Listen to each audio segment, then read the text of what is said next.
लगातार पिछड़े मुसलमानों को जो जगह थी छीनने का काम कर रही है। जब सरकार बड़े बड़े हाईवे बना के जमीन एक्वायर कर सकती है तो भूमिहीन मजदूरों को, किसानों को क्यों नहीं जमीन दे सकती? सरकार के पास का कोई जवाब नहीं है। और जिन्होंने 70 साल में घर बना के जो लोग रह रहे हैं, जैसे मथुरा में एक बस्ती को उजाड़ने का काम सरकार करने की बात कर रही है, जहां गरीब दलित वाल्मीकि समाज के लोग रह रहे हैं। मैं सरकार को चेताना चाहता हूं, अगर आप गरीबों के घर छीनने का काम करोगे मथुरा में या पूरे प्रदेश में, या उनकी जमीन छीनने का काम करोगे, हम आपकी कुर्सी छीन लेंगे। मेरी बात को याद रखना। प्यारे साथियों, मैंने पार्लियामेंट में एक बिल लेके आया था मैं निजी क्षेत्रों में आरक्षण का। आपने पढ़ा होगा, सुना होगा कि दलितों को, पिछड़ों को निजी क्षेत्रों में आरक्षण मिलना चाहिए, क्योंकि सरकारी नौकरियां 2% है, प्राइवेट सेक्टर में आरक्षण मिलना चाहिए। बड़ी बहस हुई, कोई कहता है चंद्रशेखर आजाद तो निजी क्षेत्रों में आरक्षण की बात कर रहे। बात नहीं कर रहा हूं, राजकाज बनने दो। पिछड़ों दलितों को 98% प्राइवेट सेक्टर में आरक्षण देने का काम हम लोग करेंगे, रोजगार देने का काम हम लोग करेंगे। मेरी बात को ये प्राइवेट सेक्टर किसी पूंजीपति का नहीं है, ये सरकारी पैसे से बनता है, सरकारी जमीन से बनता है, गरीबों के हक से बनता है। इस 98% प्राइवेट सेक्टर में आज आगरा की धरती से संकल्प हम लोग लेते हैं, इस 98% प्राइवेट सेक्टर में, इन उद्योगों में कमजोर वर्गों के लोगों को हम लोग आरक्षण देने का काम करेंगे। इस बात का मैं आपको विश्वास दिलाता हूं। आपको याद होगा, एक पार्टी है जो अपने आप को नारा लगाती है कि हम दलितों, पिछड़ों, मुसलमानों की पार्टी है, हम इनका ध्यान रखते हैं। प्रमोशन में रिजर्वेशन का बिल फाड़ने वाली पार्टी कभी दलित, पिछड़े, मुसलमानों की जैसी नहीं हो सकती। मेरी बात को आप याद रखना। मैं आपको आगरा की धरती से चेताने का काम कर रहा हूं। ये आपकी वोटों को लेने के लिए तमाम तरह के कपड़े, तमाम तरह की भाषा बदल के आएंगे। ये आपके हितैषी होते तो आपके कर्मचारियों को डिमोशन का सामना नहीं करना पड़ता, आपके कर्मचारियों को खून के आंसू नहीं रोने पड़ते। इस बात का आपको एहसास होना चाहिए।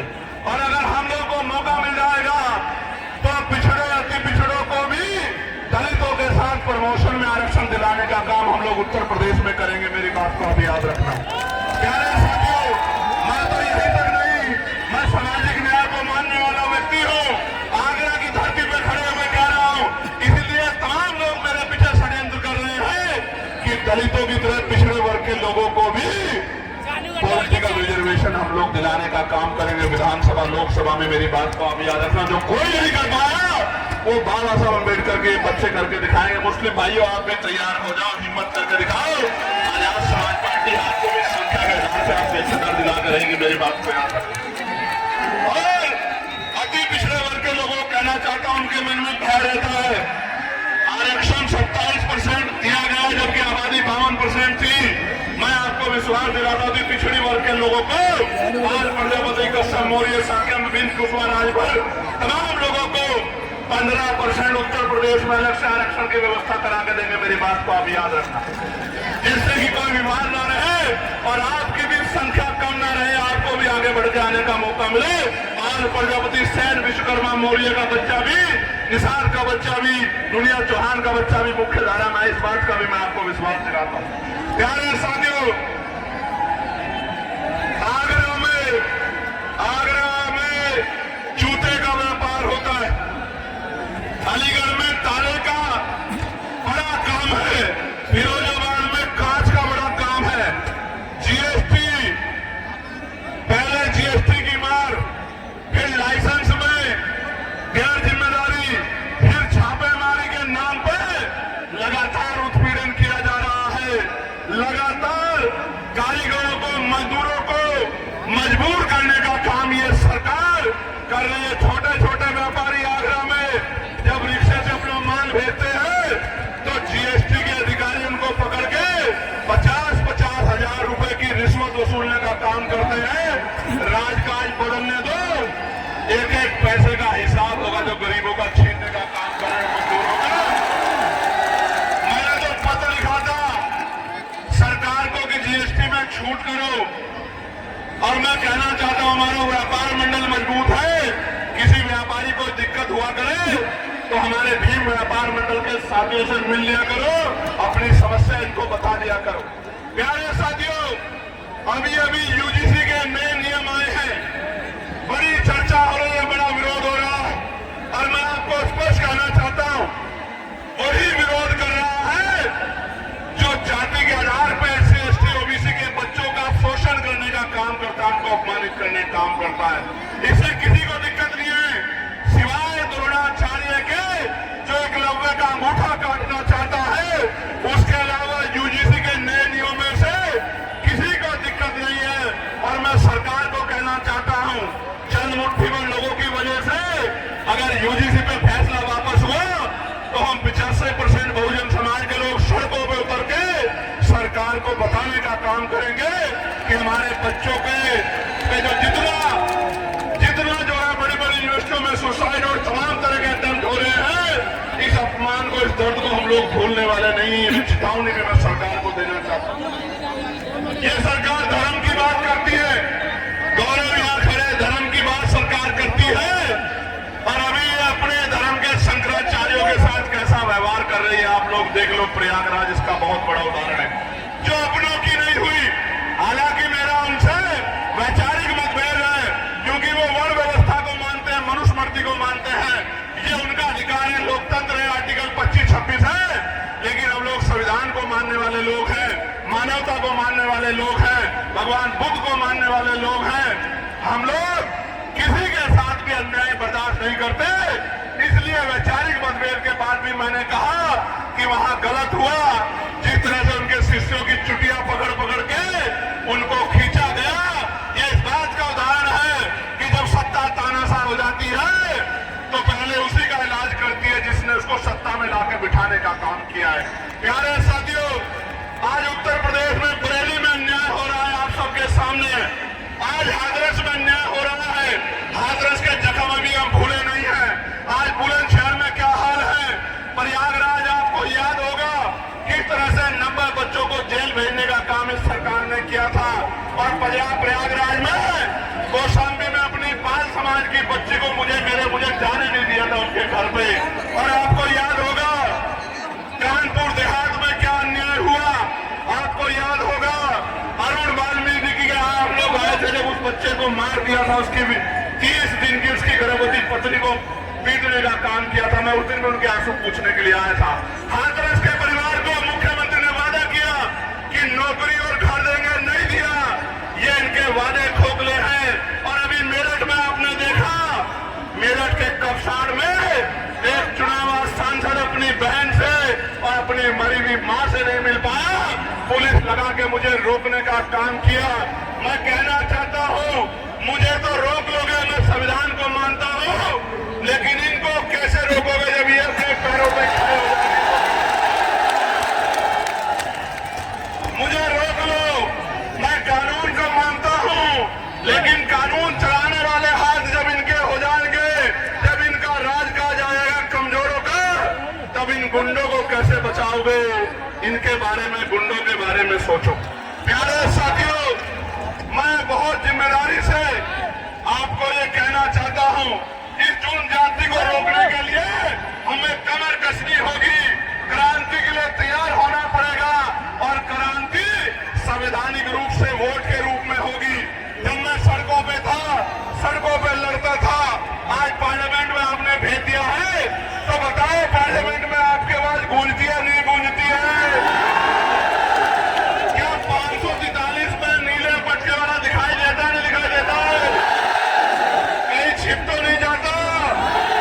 सुनते हो नहीं सुनते हो?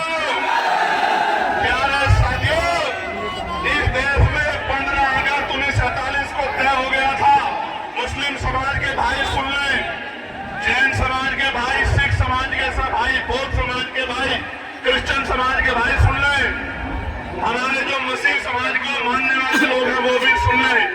15 अगस्त 1947 को तय हो गया था कि जिस स्ट्रक्चर का जो स्वरूप है, अगर वो मस्जिद है तो मस्जिद रहेगी, वो मंदिर है तो मंदिर रहेगा, वो चर्च है तो चर्च रहेगा, वो गुरुद्वारा है तो गुरुद्वारा रहेगा।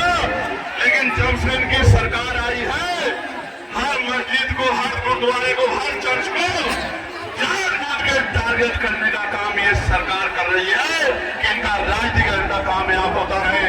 मैं आपको कहना चाहता हूँ, सरकार की जिम्मेदारी है कि पुलिस को कहे, एडमिनिस्ट्रेशन को है कि इस तरह का माहौल खराब नहीं होना चाहिए। लेकिन कई बार फतेहपुर के मकबरे को हम लोग देखते हैं, सरकार शामिल नजर आती है, बीजेपी के लोग तोड़ने का काम करते हैं। मैं आपको कहना चाहता हूँ, हिम्मत मत हारो।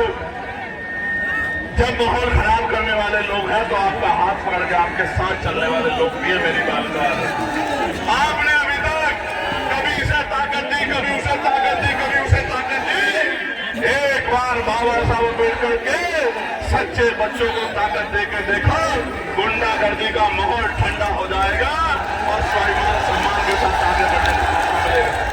प्यारे साथियों, ये तो मैं हूं जो पार्लियामेंट में बोलता हूं, सड़क पर मुसलमान, ईसाई, सिख, जैन, बौद्ध और अल्पसंख्यक कह के लंबे समय तक आपसे वोट ली गई है। आप इस बात को जानते हैं।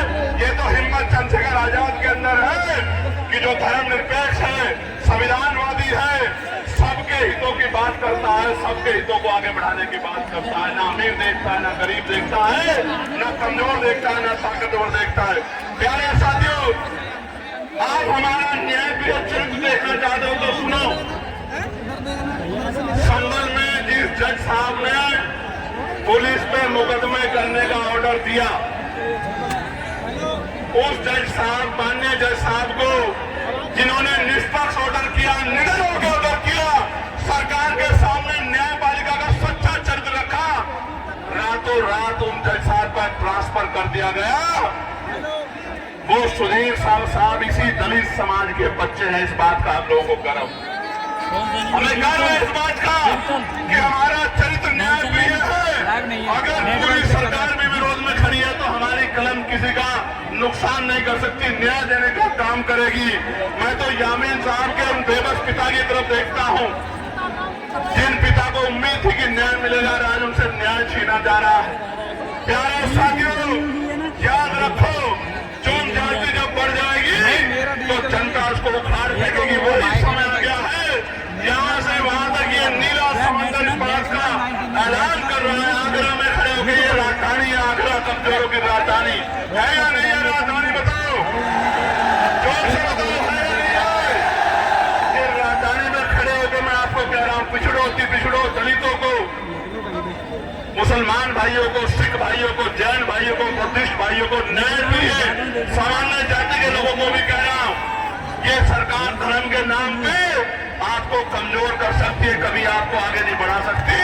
ये काम करने का काम भी वही करेगा जिसने बाबा साहब अम्बेडकर के विचारों को अपने अंदर आत्मसात किया होगा। बाबा साहब ने कहा था कि जाकर पढ़ना संविधान को, माने एक जाति के लिए काम नहीं किया, हर व्यक्ति की आजादी सुनिश्चित की है, उसके अधिकार सुनिश्चित किए हैं। इसलिए जब तक इस सोच का व्यक्ति कुर्सी पे नहीं आएगा, भला नहीं हो सकता। मेरी बात को आप याद रखना। प्यारे साथियों, आज सरकार जुडिशरी को अपने कब्जे में लेना चाहती है, उस पर दबाव बनाना चाहती है, अपने हिसाब से चलाना चाहती है। मैं न्यायपालिका में बैठे जजों से कहना चाहता हूं, माननीय न्यायाधीशों से कहना चाहता हूं, घबराने की जरूरत नहीं है। आपकी रक्षा सुरक्षा के लिए आजाद समाज पार्टी भीम आर्मी खड़ी है। आप निष्पक्ष होकर काम करो। आपके ऊपर उंगली उठेगी तो हम लोग गोली खाने के लिए सबसे आगे खड़े रहेंगे। मेरी बात